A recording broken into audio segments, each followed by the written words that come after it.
श्रीमते रामानुजाय नमः।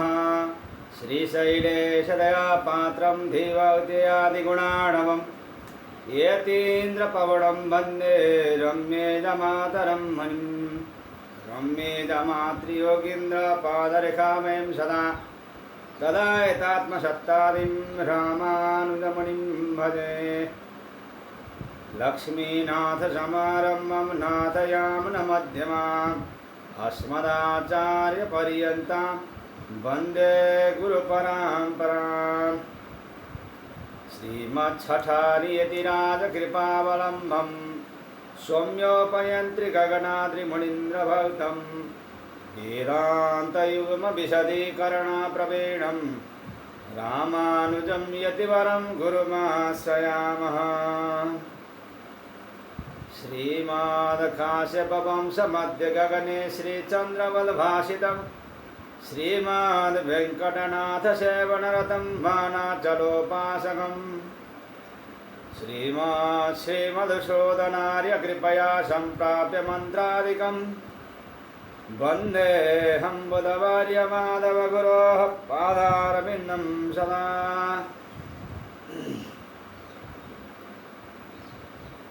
जय श्रीमन्नारायण। 108 उपनिषद मध्य अब तक हम लोगों ने मुक्ति को उपनिषद का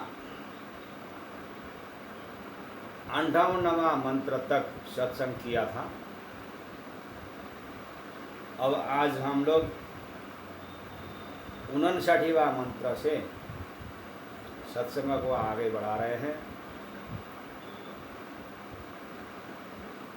जय श्रीमन्नारायण। तादृग्रूपो हि पुरुषो वासना विवशीकृतः सम्पश्यति यदैवैतद् सद्वस्त्विति विमुह्यति। वासना वेगवैचित्र्यात् स्वरूपं न जाहाति तत् भ्रान्तं पश्यति दुर्दृष्टिः सर्वं मदवशादिव। वासना द्विविधा प्रोक्ता शुद्धा च मलिना तथा। मलिना जन्म हेतुः स्वच्छुद्धा जन्म विनाशिनी। अज्ञान सुगनाकारा घनाहंकारशालिनी। पुनर्जन्म करी प्रोक्ता मलिना वासना बुधैः। पुनर्जन्मांकुरं त्यक्त्वा स्थितिः संभ्रष्टबीजवत्। बहुशास्त्रकथा कन्थारो मन्थेन वृथैव किम्। अन्वेष्टव्यं प्रयत्नेन मारुते ज्योतिरान्तरं। दर्शनादर्शने हित्वा स्वयं केवलरूपतः।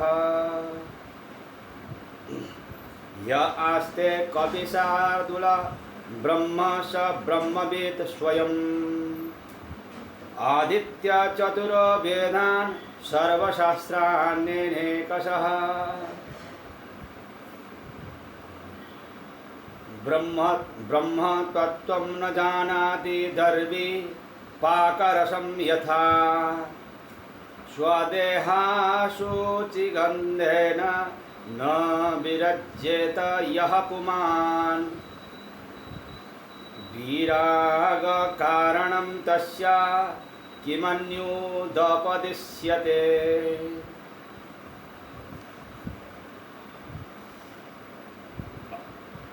अत्यंत मलिनो देहो देहि चात्यंत निर्मलः। उभयोरन्तरं ज्ञात्वा कस्य शौचं विधीयते। बद्धो हि वासना बद्धो मोक्षः स्याद् वासनाक्षयः। वासनास्त्वं परित्यज्य मोक्षार्थित्वमपि तेज। मानसीर्वासनः पूर्वं त्यक्त्वा विषय वासनः मैत्र्यादि वासनानां निर्गृहाणामलवासनः ता अप्यतः परत्यज्य ताभिर्व्यवहरन्नपि अन्तः शान्तः समस्तेहो भव चिन्मात्रवासनः तामप्यथ परित्यज्य मनोबुद्धिसमन्वितां शेषस्थिरसमाधानो मयि त्वं भव मारुते। वासना के द्वारा वश किया पुरुष वैसा ही उसी प्रकार का ही हो जाता है।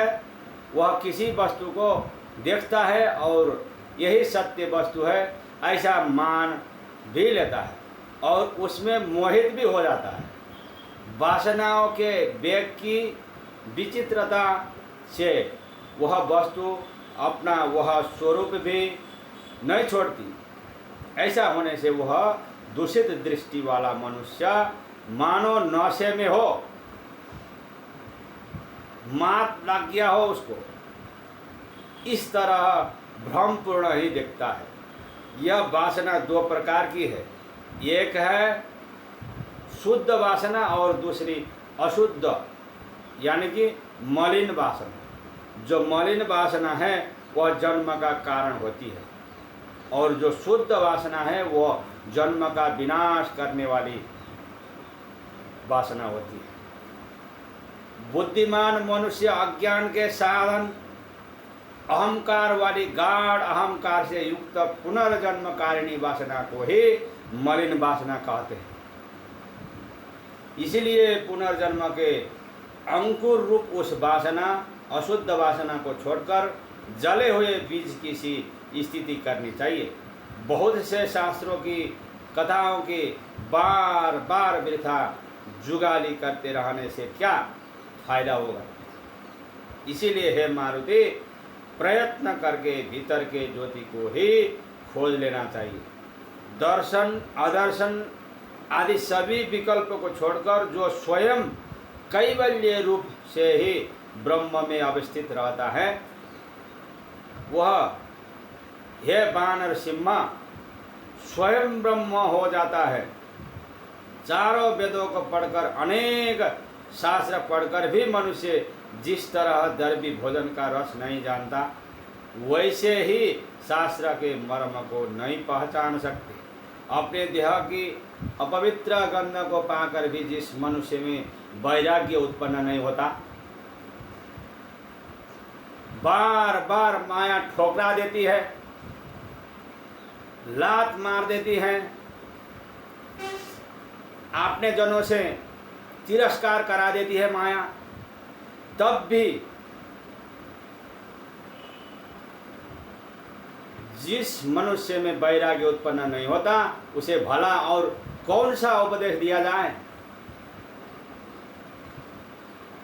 यह देह तो बहुत ही मलिन है और जो देही चैतन्य है वह बहुत ही निर्मल है।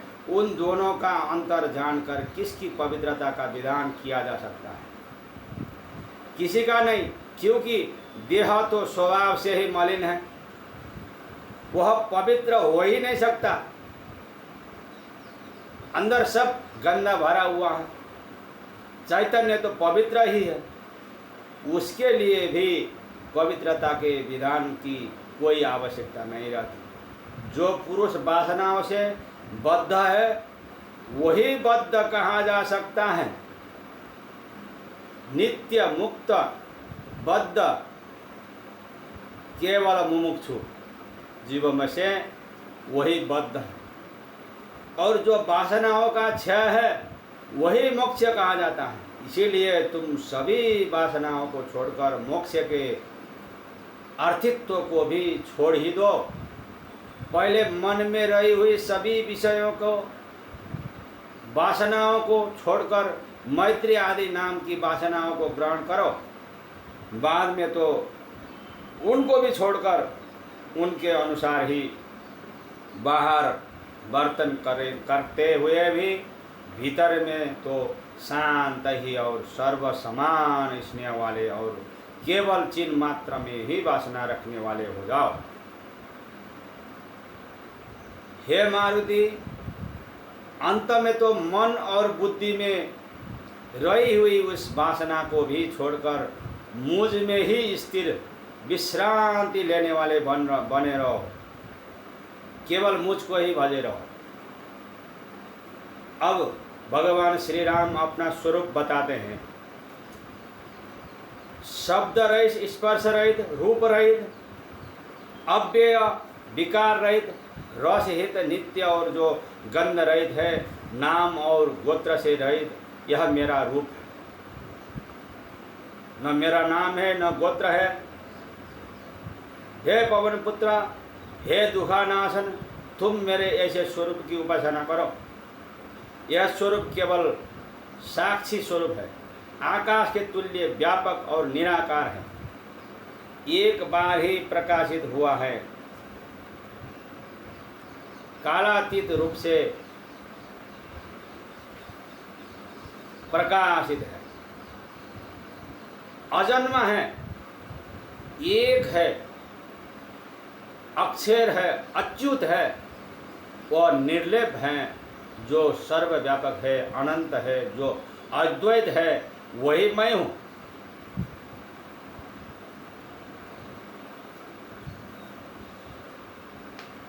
इसीलिए मैं विमुक्त हूँ, मैं ओम का रूप तुरिया तुरीय हूँ, मैं सर्व का साक्षी स्वरूप हूँ, मैं शुद्ध हूँ, मैं अक्रिय क्रिया रहित कुटस्थ हूँ। स्वभाव से ही वास्तव में मेरा कोई विषय नहीं है और मैं भी किसी का विषय नहीं हूँ। आगे पीछे, ऊपर नीचे, दाया बाया, सर्वत्र चारों ओर मैं परिपूर्ण भूमा स्वरूप हूँ, सर्वज्ञ हूँ, सर्वत्र एक समान से रहता हूँ। ऐसी तुम भावना करो। मेरा कोई जन्म नहीं है, मेरा कोई मरण भी नहीं है, मेरा कोई बुढ़ापा भी नहीं है, और मैं अमृत हूँ, मैं स्वयं प्रकाशित हूँ, मैं सर्वगत हूँ, मैं अव्यय हूँ, मैं कारण भी नहीं, मैं कारण भी नहीं हूँ और कार्य भी नहीं हूँ। अर्थात मैं कार्य कारण का अतिक्रमण करके निर्मल रूप से सदैव परितृप्त रहता हूँ। ऐसी भावना करो। इस प्रकार का ज्ञानी जब अपना यह देह काल से ग्रस्त हो जाता है, तब जीवन मुक्त के पद को छोड़कर विदेह मुक्ति के पद को जैसे पवन स्पंदना रहित्य को प्राप्त करता है, वैसे ही वह प्राप्त कर लेता है। इसीलिए मेरा ही ध्यान करो, मेरा ही पूजन करो, मेरा ही शरणागत हो जाओ। तद विष्णोः परमं पदं सदा पश्यन्ति सूरयः दिवि वचसुरा तदं तद्विप्रासो विपन्नो गो जागरिवागुंसः समिन्दते विष्णोर्यत् परमं पदम्। ओम सत्यमित्युपनिषत् इति मुक्ति को उपनिषद समाप्ता। यह बाता ऋचा के द्वारा भी कही गई है कि वही विष्णु का परम पद है जिसका ज्ञानी लोग ध्यान किया करते हैं। द्योतनात्मक ब्रह्म में मानव चक्षु की तरह अपने आत्मा में ही उस अपरिच्छिन्न व्यापक का वह ध्यान करते हैं।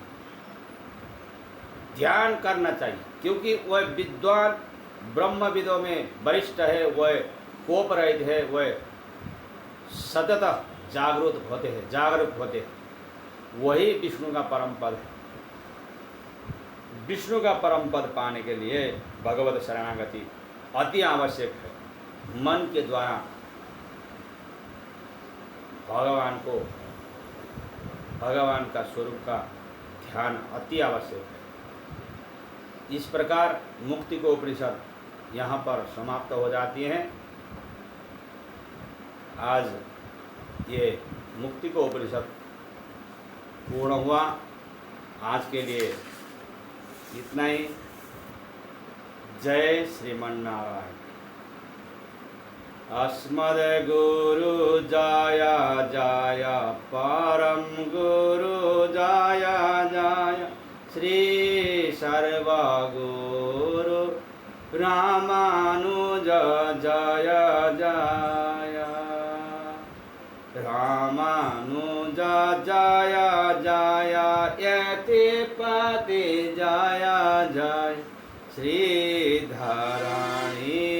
धार फणिपति जय जय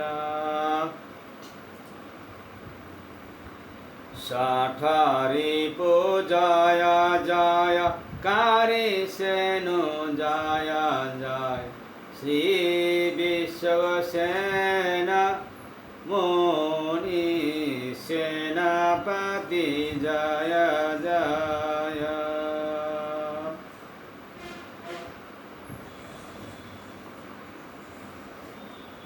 राम कृष्ण हरे राम कृष्ण हरे श्रीमन्नारायण राम कृष्ण हरे